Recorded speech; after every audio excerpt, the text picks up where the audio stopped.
Hi guys, nandito na naman ako sa likod kasi nag-harvest ako ng lemon. Ayan.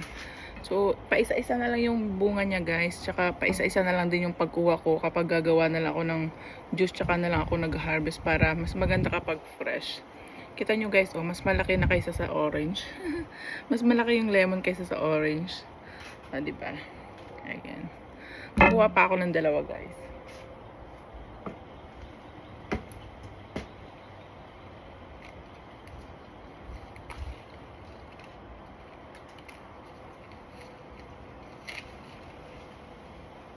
Ang bango ng bulaklak ng lemon, parang ano, parang yung sampagita.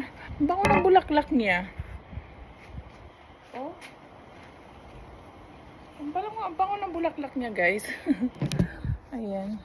So marami na namang bagong bulaklak. Ayan siya, guys, oh. Ayan. So